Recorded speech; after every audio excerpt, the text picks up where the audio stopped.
Hello students, BA second year शिक्षा शास्त्र विषय के अंतर्गत आज हम स्वामी विवेकानंद जी के बारे में पढ़ेंगे। ये सेमेस्टर फोर्थ का फर्स्ट पेपर का टॉपिक है। इसका लाइफ स्केच के बारे में हम पिछले वीडियो में पढ़ाया था हमने। तो किस तरह से उनका कहाँ पर जन्म हुआ था और कैसे उनकी रिच फैमिली थी, फिर बाद में बहुत ज़्यादा गरीबी आ गई। बहुत ज़्यादा दानी प्रवृत्ति के थे विवेकानंद जी। और इन्होंने जो है, इनके गुरु स्वामी रामकृष्ण परमहंस थे। इन्होंने बहुत ज़्यादा दानी प्रवृत्ति के होने के कारण इन्होंने बहुत सब कुछ दान दे दिया। जब पिता की मृत्यु हुई तो एक कर्ज में भी डूबे हुए थे, नौकरी की खोज में दर दर भटकते रहे। फिर इन्होंने बहुत ज़्यादा इन सब चीज़ों से उबकर फिर संन्यास धारण कर लिया और अपने गुरु रामकृष्ण परमहंस के विचारों को, उनकी मृत्यु के बाद उनके विचारों को, उनके उपदेशों को समाज में पहुंचाने के लिए संन्यास ग्रहण किया और देश विदेशों में इनके विचारों को फैलाया, प्रचार प्रसार किया। और इन्होंने समाज को संदेश दिया कि उठो जागो और श्रेष्ठ पुरुषों के संगत में ज्ञान प्राप्त करो, ज्ञानार्जन करो, जिससे समाज का कल्याण हो सकता है, व्यक्ति का कल्याण हो सकता है। जब तक हम ज्ञान अर्जन नहीं करेंगे, जब तक हम शिक्षित नहीं होंगे, तब तक हमारा जो जीवन है, जीवन का जो लक्ष्य है, वो पूरा नहीं हो सकता है। तो इसी तरह से उनके शैक्षिक विचारों के बारे में आज हम चर्चा करेंगे कि शैक्षिक विचार उनके क्या थे। तो शिक्षा और दर्शन का घनिष्ठ संबंध, उन्होंने बताया कि शिक्षा और दर्शन का घनिष्ठ संबंध है। बिना शिक्षा के दर्शन नहीं हो सकता और बिना दर्शन के शिक्षा का कार्य नहीं हो। जो दार्शनिक विचार हैं, उनको पहुंचाने के लिए, उनको समझने के लिए शिक्षा का होना बहुत ज़रूरी है। और जो शैक्षिक विचार हैं, उनमें कौन से विचार हैं, क्या है, इन सब चीज़ों के बारे में जो है वो, या क्या उद्देश्य होने चाहिए शिक्षा के, क्या पाठ्यक्रम होना चाहिए, इन सब चीज़ों के बारे में निर्णय हमारा दर्शन करता है। तो दोनों एक दूसरे के बिना नहीं रह सकते, दोनों में अटूट संबंध है। तो शिक्षा और दर्शन आपसी संबंध उद्देश्यों के संदर्भ में स्पष्ट रूप से दिखाई देते हैं। शिक्षा और दर्शन की प्रक्रिया जो है, दर्शन का कार्य है निहित सत्य को प्रकाश में लाना, यानी जो सत्य है समाज में उसको प्रकाश में लाना। दूसरे शब्दों में हम कह सकते हैं कि किसी समस्या के मूल में क्या है, इस पर दर्शन प्रकाश डालता है। यानी समस्या के मूल में क्या है, समस्या तो हम देख रहे हैं, लेकिन समस्या शुरू कहाँ से हुई है, इसकी बिल्कुल जड़ कहाँ पर है, इस चीज़ को प्रकाश में जो है वो दर्शन ही लाता है। लेकिन इस समस्या को हल कैसे किया जाए, ये ज्ञान जो है हमें शिक्षा देती है। ये कोई सी समस्या है तो कहाँ से स्टार्ट हुई, कैसे स्टार्ट हुई, कब हुई, शुरू हुई, किस तरह से शुरू हुई, इन सब बातों पर प्रकाश जो है वो दर्शन डालता है। और इस समस्या का हल कैसे किया जा सकता है, इस सब चीज़ों के बारे में जो है हमें शिक्षा बताती है। अगर शिक्षा नहीं होगी तो हम उन समस्याओं को हल नहीं कर सकते हैं। अतः स्पष्ट है कि दर्शन किसी समस्या में निहित सत्य पर प्रकाश डालता है और इस सत्य को जान लेने पर व्यक्ति समस्या को हल कर लेता है। यानी कि जो भी सत्य है उसको जब हम जान लेते हैं, कैसे जानेंगे, शिक्षा के द्वारा जानेंगे। अगर हम शिक्षित हैं तो हम उस समस्या के मूल को हम जान लेंगे और जानने के बाद जो है क्या कहते हैं, उसको हम हल करने की खोज करेंगे या हल करने का रास्ता ढूंढेंगे। तो शिक्षा ही व्यक्ति को वह क्षमता प्रदान करती है जिसके द्वारा वह जो समस्या में निहित सत्य है उसको खोज लेता है, उसका ज्ञान प्राप्त कर लेता है। तो बिना शिक्षा के दर्शन भी संभव नहीं है और बिना दर्शन के शिक्षा भी नहीं संभव है। दर्शन ने जो समस्याएं खोजी हैं, समस्या जो उसका मूल खोजा है, उसको हल करने का तरीका शिक्षा ही बताती है।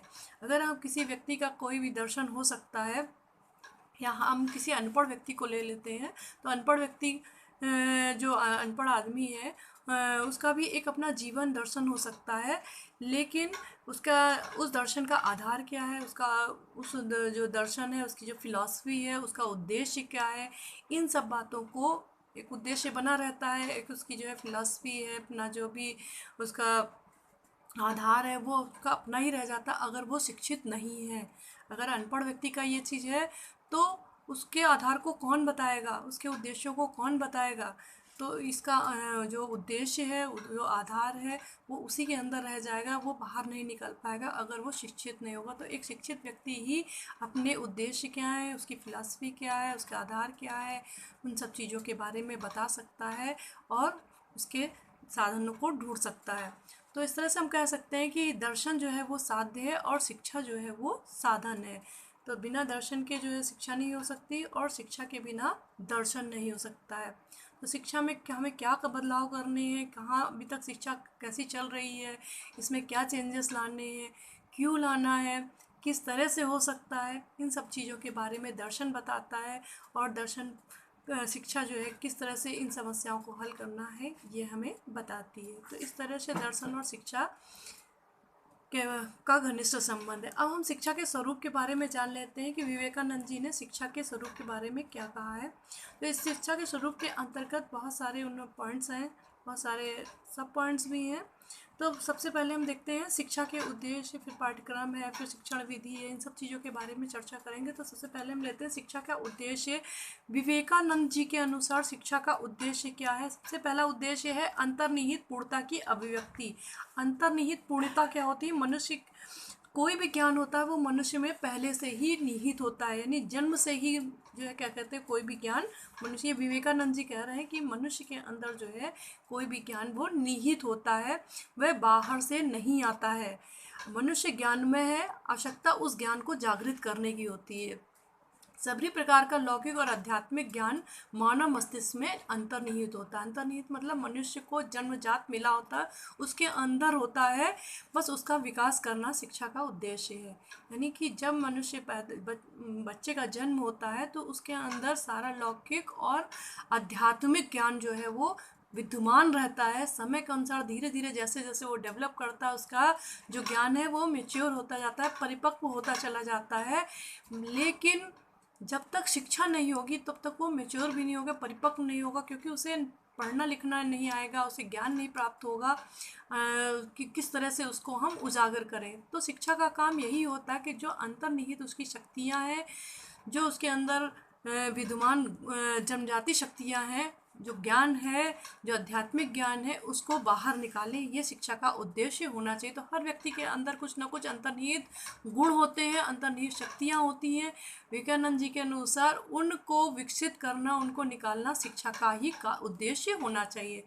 दूसरा उद्देश्य है हमारा शारीरिक विकास का।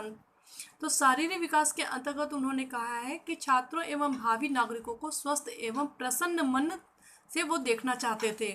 यानी शारीरिक विकास को उन्होंने शिक्षा का प्रथम उद्देश्य बताया है और कहा है कि यदि संसार में कोई पाप है तो वह दुर्बलता है। अगर शरीर से हम दुर्बल हैं, शरीर से हम बिल्कुल कमज़ोर हैं, तो हम बहुत बड़ा अपने से लिए ही पाप कर रहे हैं, अपने लिए ही बहुत गलत कार्य कर रहे हैं। तो उपनिषद की शिक्षा की दुर्बलता का त्याग करो। उपनिषद की शिक्षा जो है वो कहती है कि दुर्बलता का त्याग करो, यानी जो एक कमजोरी है शरीर की, उसको जो है हमें त्याग करना चाहिए। हमें हष्ट पुष्ट शरीर से रहना चाहिए। जब हम हष्ट पुष्ट रहेंगे तभी हमारे जो अंदर अंतर्निहित गुण हैं वही तभी विकसित हो पाएंगे, तभी वो जो है बाहर निकल पाएंगे और उनका विकास हो पाएगा। इसलिए हमें शरीर से हष्ट पुष्ट रहना चाहिए, हमें अपने शरीर के साथ अन्याय नहीं करना चाहिए। अगर हम दुर्बल रहेंगे तो हमारी इस कमजोरी का सभी फ़ायदा उठाएंगे और हम हम अपने को विकसित नहीं कर पाएंगे, समाज के योग्य नहीं बना पाएंगे। थर्ड पॉइंट है इनका मानसिक विकास। मानसिक विकास के बारे में विवेकानंद जी ने कहा है कि मनुष्य की प्रतिभा को जगाना चाहते थे, यानी प्रतिभा से ज्ञान को विकसित और ज्ञान से भक्ति एवं योग संभव है। यानी प्रतिभा को जगाना चाहते थे, यानी मनुष्य के अंदर जो अंतर्निहित गुण हैं, वही बात यहाँ पर भी रिपीट हो रही कि गुण जो हैं उनको वो जगाना चाहते थे, उनको वो विकसित करना चाहते थे। अगर हमारे अंदर प्रतिभा विकसित हो जाएगी तो प्रतिभा से हमारे अंदर ज्ञान विकसित हो जाएगा। अगर हमारे अंदर टैलेंट है तो हम कोई भी ज्ञान अर्जन कर लेंगे सीधी सी भाषा में। और ज्ञान से भक्ति एवं योग संभव। अगर हमें ज्ञान आ जाएगा, पहले तो हमारे अंदर प्रतिभा है, प्रतिभा से हमने ज्ञान विकसित किया और ज्ञान से भक्ति विकसित की और भक्ति से हम योग, अगर हम योग को संभव कर लेते हैं तो हमें सभी चीज़ों की प्राप्ति हो जाएगी। इस संसार के जितने भी जो योग है या इस संसार के जो बंधन है उनसे हमें मुक्ति मिल जाएगी। अतः उन्होंने छात्रों को मानसिक एवं बौद्धिक विकास को शिक्षा का महत्वपूर्ण उद्देश्य माना है। फिर है अगला चरित्र निर्माण। चरित्र निर्माण के बारे में पहले भी बता चुके हैं कि चरित्र निर्माण क्या होता है। कि चरित्र निर्माण मनुष्य का अगर जो है एक बार गिर जाता है तो दोबारा डेवलप नहीं करता है। अगर धन गिर जाता है, धन खो जाता है, धन नष्ट हो जाता है, दोबारा आ जाता है, लेकिन चरित्र अगर नष्ट हो गया तो दोबारा विकसित नहीं हो पाता है और ना मनुष्य कभी जीवन में उठ पाता है। तो यही चीज़ का निर्माण करने के लिए, यानी कि चरित्र हमारा डेवलप हो, हमारी जो आदतें हैं वो अच्छी रहें, हमारा जो व्यवहार है वो अच्छा रहे, तो इसके लिए निर्माण के लिए भी स्वामी विवेकानंद जी ने कहा है कि हमारे जैसे विचार होंगे, तो जैसा विचार होगा हमारा वैसा ही हमारा चरित्र भी बनेगा। तो हमारे विचार, हमारी जो सोच है, हमारी जो थिंकिंग है वो हमेशा अच्छी होनी चाहिए। अगर हमारे विचार अच्छे नहीं होंगे तो हमारा जो है चरित्र कभी भी सुधर नहीं सकता है, कभी भी अच्छा नहीं हो सकता है, हम किसी के साथ अच्छा व्यवहार नहीं कर सकते। इसलिए हमारा चरित्र बहुत ज़्यादा ज़रूरी है कि हमारा चरित्र अच्छा हो। फिर उन्होंने धार्मिक शिक्षा, शिक्षा स्वरूप के अंतर्गत स्वामी विवेकानंद जी ने धार्मिक शिक्षा के बारे में भी कहा है कि धार्मिक शिक्षा के द्वारा व्यक्ति में आत्मविश्वास आता है, यानी सेल्फ कॉन्फिडेंस आता है, सेल्फ डिसिप्लिन आता है, यानी आत्मनियंत्रण आता है। बहुत ज़्यादा आत्मनियंत्रण आता है अगर हम योग करते हैं, हम धार्मिक शिक्षा को ग्रहण करते हैं, तो जो उसमें अच्छी बातें होती हैं वो हमें सीखने को मिलती है और हम दूसरे कवियों के, दूसरे महापुरुषों की बातों को सुनते हैं, उनकी बातों को, उनके विचारों को सुनते हैं, जिससे हमारे अंदर एक डिसिप्लिन, एक नियंत्रण की भावना आती है, हम अपने ऊपर नियंत्रण कर लेते हैं, आत्मनिर्भरता आती है, ये सारी बातें आती हैं, मानवता आती है, त्याग की भावना, प्रेम की भावना, विश्व बंधुत्व यानी लड़ाई झगड़ा और दुनिया भर की जो फिजूल की बातें हैं, जो डिपेंडेंसी वगैरह, ये सब खत्म हो जाती है और हम एक अच्छे मनुष्य के रूप में जीवन यापन करने लगते हैं। हम शोषण से बच जाते हैं, समाज और राष्ट्र के कल्याण की बात हम करते हैं, यानी कि सारे सद्गुण जो हैं हमें अच्छे से मिल जाते हैं धार्मिक शिक्षा के द्वारा।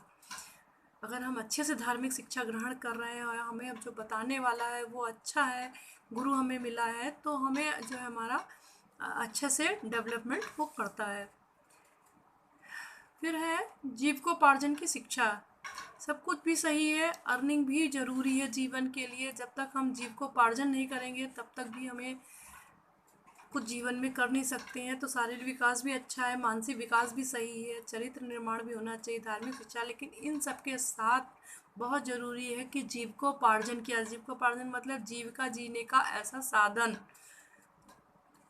उसको उत्पन्न करना। तो इसके लिए स्वामी विवेकानंद जी ने कहा है कि कृषि, तकनीकी ज्ञान और औद्योगिक क्षमता एवं व्यावसायिक शिक्षा के माध्यम से छात्रों में इतनी योग्यता उत्पन्न कर दी जाए कि वे आत्मनिर्भर बचें, शोषण से बचें तथा समाज और राष्ट्र के कल्याण के लिए कार्य सहयोग दें। यानी ये नहीं है कि खाली हमने, सबसे पहले बात तो उन्होंने कही है कि कृषि के माध्यम से, तकनीकी ज्ञान के माध्यम से और औद्योगिक क्षमता के माध्यम से, व्यावसायिक शिक्षा के माध्यम से बच्चों के अंतर्गत कोई भी स्किल डेवलपमेंट करें या योग्यता उत्पन्न की जाए। ये हमारा उद्देश्य होना चाहिए शिक्षा का। तो उद्देश्य ये डेवलप हो जाए ताकि बच्चा जो है वो छात्र है वो आत्मनिर्भर बन सके और समाज में जो शोषण होते हैं उनसे बच सके। यानी जब ज्ञान आ जाता है, जब शिक्षित हो जाता है मनुष्य, तो उसका कोई शोषण नहीं कर पाता है, वो अपने खिलाफ हुए शोषण का विरोध करता है, जिसकी वजह से उसका वो अपने शोषण का को होने नहीं देता, अपने ऊपर लागू नहीं होने देता है। तो समाज तथा राष्ट्र के कल्याण में सहयोग करे। ये नहीं कि खाली शिक्षित हो गए, आत्मनिर्भर हो गए हैं, बहुत ज़्यादा अर्निंग, जीविकोपार्जन भी करने लगे हैं, तो खाली हम अपने लिए ही करें, ये हमारा फ़र्ज़ नहीं होता। हमारा देश के प्रति, समाज के प्रति भी हमारे कुछ कर्तव्य होते हैं। तो अगर हम जो है अर्निंग कर रहे हैं या आत्मनिर्भर बन गए हैं तो समाज के कल्याण के लिए भी हमें अपना सहयोग देना चाहिए। ऐसा जो है विवेकानंद ने उद्देश्य के अंतर्गत कहा है कि अगर हम जीविकोपार्जन करने लगें, अच्छे से डेवलप हो जाएं, तो ये खाली हमें अपने लिए ही नहीं बल्कि समाज के लिए, देश के लिए हमें, या गरीबों के लिए, दूसरों के लिए भी मदद में सहयोग करना चाहिए। फिर है विश्व बंधुत्व की भावना। विश्व बंधुत्व का मतलब है कि स्वामी जी ने विश्व वसुधैव कुटुंबकम के सिद्धांत पर विश्वास करते थे। उनका कहना था कि विश्व के सभी प्राणी एक ही परमात्मा की संतान हैं। ठीक है। जिस तरह से एक ही माँ बाप की संतान में भाईचारा रहता है, उसी तरह विश्व के जितने भी प्राणी हैं, चाहे वो इस देश के हों चाहे वो किसी भी देश के हों, तो जितने भी देश के यानी पूरी विश्व के जितने भी प्राणी हैं वो सब एक ही ईश्वर की संतान हैं, वहाँ पर कोई भेदभाव नहीं है। तो एक ही परमात्मा की संतान होने के कारण विश्व बंधुत्व वसुधैव कुटुंबकम की भावना सब में होनी चाहिए। तो शिक्षा द्वारा हृदय को जागृत करें तथा ब्रह्म की अनुभूति होगी। यानी शिक्षा द्वारा वे इसका बोध कराना चाहते थे और हृदय में परिवर्तन करना चाहते थे कि हाँ, इतनी इस तरह की शिक्षा बच्चों के अंतर्गत दी जाए कि उनमें विश्व बंधुत्व की भावना हो। यानी ये ना हो कि हम हिंदू हैं, हम मुस्लिम हैं, सिख हैं, ईसाई हैं, हम इस देश वाले उस देश वाले हैं, स्टेट वाले हैं, वो और उस राज्य वाले हैं। ये सब भावनाएं को छोड़ करके हृदय में जो है विश्व बंधुत्व की भावना हमारे अंदर जब जाग जाएगी, तो हम इस चीज़ को जब अनुभूति करेंगे तो वो ब्रह्म की अनुभूति होगी। तो हमें ब्रह्म के दर्शन होने लगेंगे, ब्रह्म की अनुभूति होगी। हम भी इस विचार करेंगे कि हाँ, हम सब जो है परमात्मा की संतान है और हमें सबका सहयोग करना चाहिए। तो इस तरह से ये सारे जो है शिक्षा के उद्देश्य विवेकानंद जी ने दिए थे कि ये सारी उद्देश्यों को लेकर के कोई भी शिक्षा की व्यवस्था जो है स्थापित की जाएगी, तो ज़रूर जो है उस देश के बच्चे जो है अग्रसर होंगे, बौद्धिक होंगे, चरित्र निर्माण में भी अच्छे होंगे, आत्मनिर्भर भी बनेंगे और विश्व बंधुत्व की भावना से फलीभूत भी होंगे। तो ये सारी बातें जो है क्या कहते हैं शिक्षा के उद्देश्य के अंतर्गत उन्होंने कही थी। आज हमारे देश को जिस चीज़ की आवश्यकता है वह है लोहे। ये विवेकानंद जी ने कहा था, वह है लोहे की मांसपेशियां और फौलाद के स्नायु, दुर्दमनीय प्रचंड इच्छा शक्ति जो सृष्टि के गुप्त तथ्यों और रहस्यों को भेद सके और जिस उपाय से भी हो अपने उद्देश्य की पूर्ति करने में समर्थ हो। यानी हमें बिल्कुल कंकाल तंत्र वाले आदमी नहीं चाहिए, यानी शारीरिक रूप से पुष्ट व्यक्ति चाहिए जिनका शारीरिक डेवलपमेंट बहुत अच्छा हुआ हो। ठीक है। फौलाद के स्नायु यानी कि जो हमारी स्नायु तंत्र है वो भी मजबूत होना चाहिए। हमारे अंदर प्रचंड इच्छा शक्ति होनी चाहिए। हम जो कुछ करना चाहते हैं वो जीवन में हमें करना ही करना है।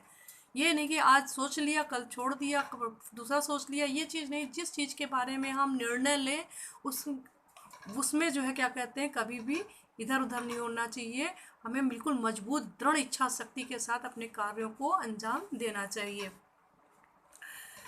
फिर चाहे हमें उसके लिए समुद्र तल में क्यों न जाना पड़े, साक्षात मृत्यु का ही सामना क्यों ना करना पड़े, लेकिन हमें इस सृष्टि के गुप्त रहस्यों को जानने के लिए उसके रहस्यों को भेद सकें और जिस उपाय से भी हो सके हमें उसका सामना करना चाहिए। यानी कि जो भी है सृष्टि में क्या है, कैसे है, क्या रहस्य है इसको जानना चाहिए। क्या गरीबी है, क्या अमीरी है, क्यों इतना इंसान गरीब रहता है, किस तरह से हम इनकी मदद कर सकते हैं, इन सब चीज़ों के बारे में उन्होंने कहा कि भारतवर्ष में बहुत ज़्यादा गरीबी है। निम्न वर्ग के लोगों की दशा देख करके वो कहते थे कि हमारा हृदय फट रहा है।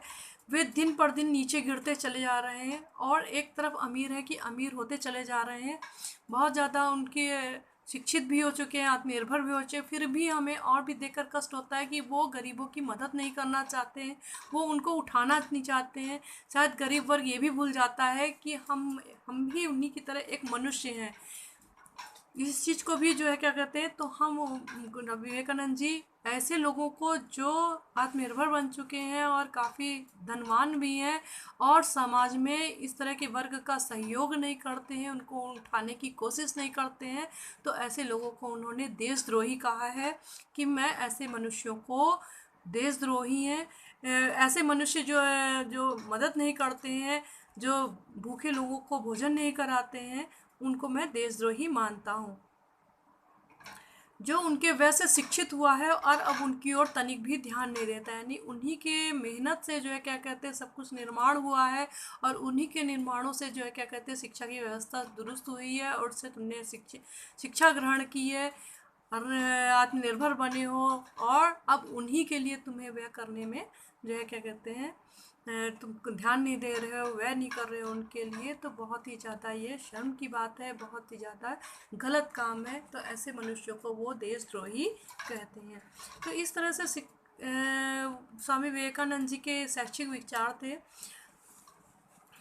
तो आगे के में पाठ्यक्रम और शिक्षण विधि के बारे में अगले में हम चर्चा करेंगे। तो बहुत सारे इसमें भी क्वेश्चंस आ सकते हैं कि क्या उनके सिद्धांत रहे हैं, कैसी वो शिक्षा चाहते थे। तो मनुष्य बनाने वाली शिक्षा के ऊपर ज़्यादा जोर देते थे कि जो व्यक्ति शिक्षित हो वो मनुष्य बने, और मनुष्य की जो गुण होते हैं वो उन्होंने बता दिए कि किस तरह से मनुष्य के गुण होने चाहिए।